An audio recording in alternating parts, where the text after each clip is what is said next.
லக்னோவில் இருக்கிற ஈகானா ஸ்டேடியத்தில் இன்றைக்கி சிஎஸ்கே vs எல்எஸ்ஜி மேட்சுங்க. ஆரம்பத்தில் பார்த்தீங்கன்னா எல்எஸ்ஜி நாங்கள் வந்து சேஸ் பண்ண போகிறோம் அப்படின்னு ஒரு முடிவு எடுத்திருந்தாங்க. அதனால் சிஎஸ்கே வந்து ஃபஸ்ட்டு பேட்டிங் வந்தாங்க.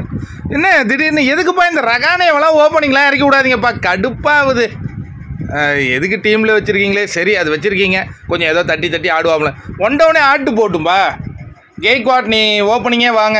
ஆனால் எனக்கு என்னமோ கெய்க்வாட் ஏன் ஓப்பன் வரது இல்லைன்னா, இப்போ T20 வேர்ல்டு கப்புக்கு வந்து விராட் கோலி வந்து ஓப்பன் பண்ண போகிறார் ரோஹித் சர்மாவோட.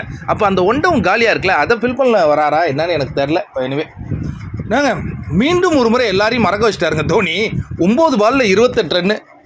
ஆனால் ஜடேஜாவை நீங்கள் பாராட்டி ஆகணும். அவர் கிட்டத்தட்ட 40 பாலில் 17 ரன்னு. அவர் தான் இன்றைக்கி ஒன் டவுனே அவர் தான் வந்தார்ல. ஒன் டவுன் அவர் வரல, செகண்ட் டவுன் வந்தார். ரச்சின் ரவீந்திரா அவர் 0 ரனில் அவுட்டு. அந்த காட்சிகளை பார்த்தோம். ஹென்ரி புது பிளேயர் வந்தார் எல்எஸ்ஜிக்கு. அவர் விக்கெட்லாம் எதுவும் எடுக்கலை. மற்றவங்கெல்லாம் ஆனால் விக்கெட் எடுத்துக்கிட்டு இருந்தாங்க.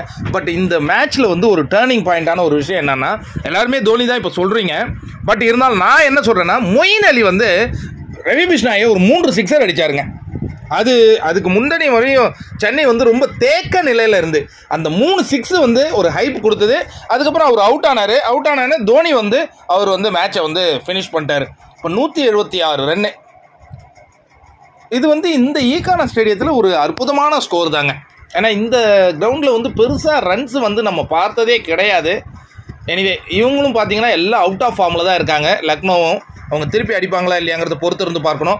பட் இந்த மேட்ச் சிஎஸ்கே ஜெயிச்சதுன்னா full credit goes to Mahendra Singh Dhoni தான்.